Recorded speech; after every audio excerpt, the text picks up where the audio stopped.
Here is a proof using a segment. Here I have the given and I have the proof statement. Remember, the given, I like to compare it to the hypothesis of an if-then statement, if you've already seen those. And the proof statement is your conclusion of the if-then statement. So I can read this as, if n is the midpoint of segment MP, P is the midpoint of segment NQ, then Mn is equal to PQ. Okay, now the difference between an if-then statement and a given proof statement is that this hypothesis here and this conclusion do not happen one after the other. To get to this part of the conclusion, I need several steps in between the hypothesis and this conclusion to get there. Okay, so there are several steps in between that I need to figure out. So let's look at the diagram. N is the midpoint of NP. Before we do anything, I can very quickly say, well, if N is the midpoint, then I know that segment MN is congruent to segment NP. So I'm going to write that here, make a note of that, a note to myself. MN is congruent to NP. I can conclude that if you tell me that N is the midpoint. Let's look at the other part of the hypothesis, which is P is the midpoint of NQ. So again, P is the midpoint of NQ. Very quickly, I can state that segment MP is congruent to segment PQ. I can say that because I know the definition of midpoint. I know that if that's the midpoint, the segments will be congruent, okay? Now watch it, look at this. I've already drawn all the information out that I can from this diagram and from the given statement. Let's go back and look at the proof. Always keep your eye on that proof statement so that you can see if you're close to getting to the conclusion or if you have more steps to do. I have to prove that Mn is equal to PQ. Let's look over here. Here's Mn, here's PQ, and here I have NP and NP. So I have an hypothesis, conclusion, and then the conclusion of the first statement is the hypothesis of the second statement, and I have a different conclusion. This looks a lot like what we studied on the law of syllogism, but when we're talking about segments or numbers or any type of figure, we call this the transitive property of congruence. So here's a property that you need to know. And if I use that property, I can get to this statement, this proof statement, very quickly. Because I can see that I have, if Mn is congruent to NP and NP is congruent to PQ, then I can conclude that Mn is congruent to PQ. Okay, so I'm going to make a note of that also. I know I can conclude that segment Mn is congruent to segment PQ. Okay, and remember the transitive property of congruence tells you that if one segment is congruent to another and that other segment is congruent to another, then that first segment has to be congruent to that last segment. Okay, and that will get you to this place. Now the proof statement doesn't say to prove that segment Mn is congruent to segment PQ. It asks you to prove that the distance between Mn is equal to the distance between PQ. And this is very important. When we use equal sign, we're dealing with numbers. When we use congruence symbol, we're dealing with a figure. So that means that here I'm talking about the physical segment, not its measure. When I use this kind of symbol up here, Mn, this is talking about the measure between points M and N being equal to another number. Okay, so be careful with this. So how do I get from my congruence statement to this equality statement? Well, I know that if two segments are congruent, then they must have equal measures. And how do I know that?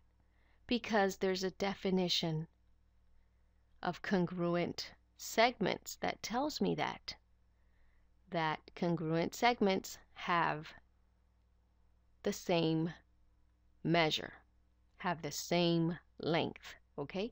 So here's my plan. I've reached the proof statement. I have an idea of what I need to do on my 2-column proof. So let's start writing out the proof. For statement number 1, remember statement number 1 is usually the given statement and is the midpoint of segment MP, and I can write this as a continuation of number 1, which I'm going to do, or you can also write it as step number 2. P is the midpoint of segment NQ, okay? So for reason number 1, you write given, because that's given information. For step number 2, in the statements column, I'm going to write what I wrote in my plan. The second thing I did was, well, I stated that these segments were congruent.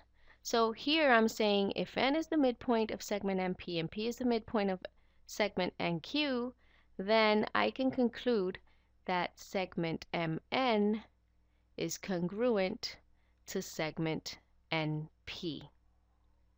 Why can I say that? They're going to ask you in court, what is the proof?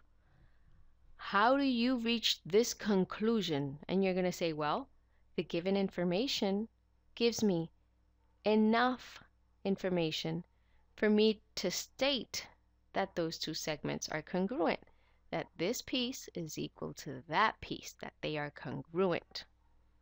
And how do you know that? Who said that just because I tell you that this point is the midpoint, you can conclude this? And you're going to say, well, look at the definition for midpoint. And once you look at that definition for midpoint, you'll see that it says that the midpoint is a point that divides the segment into two congruent segments. So that's how come I can say that these segments are congruent. Okay, so you've provided a valid reason behind that backs up your conclusion about these two segments being congruent. Okay, let's go to our third statement. For our third statement, let's look at our plan. For our third statement, I've already stated this. For our third statement, I'm going to say that segment NP is congruent to segment PQ. And again, how do you know that this is a valid conclusion? Well, because you know the definition for midpoint, which validates your conclusion. Okay? Now for step number 4, remember, we said at this point that there's nothing else to say about this segment. All the information that was given, I've concluded all that I can conclude about the given information. So now I have to just look at what I've stated here and see if I can make any relationship between statements 2 and 3. And I see that I can. I can relate this to the transitive property of congruence. If Mn is congruent to Np and Np is congruent to PQ, then my fourth statement will be that Mn, segment Mn, is congruent to segment PQ. And I'm very close, very, very close to this proof statement that I need to prove. So for number 4, they're going to ask you in court, wait a minute, how did you conclude that these segments are congruent? Show me evidence. And you're going to say, well, there's a property that's called the transitive property of equality, of congruence in this case, the transitive property of congruence.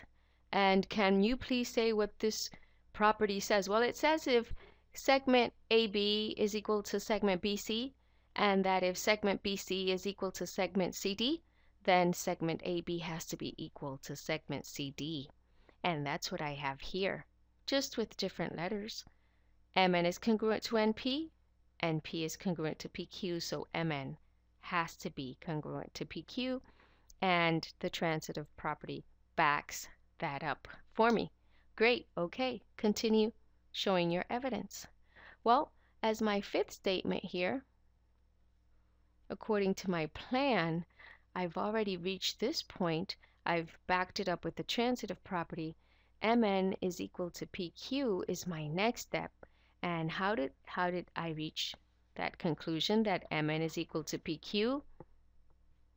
Well, because there is a definition of congruent segments. And that definition says that if two segments are congruent, which is what I have in my statement 4, if two segments are congruent, then their lengths are equal. And the proof is by the definition of congruent segments. And look, you've reached your final conclusion.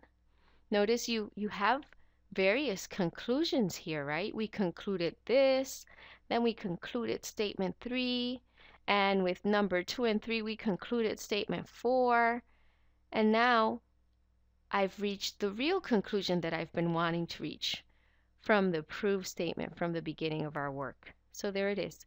That's where you stop because you've reached your proof statement. I hope you understood. I will make another video and I'll see you in the next video. We'll do another segment proof.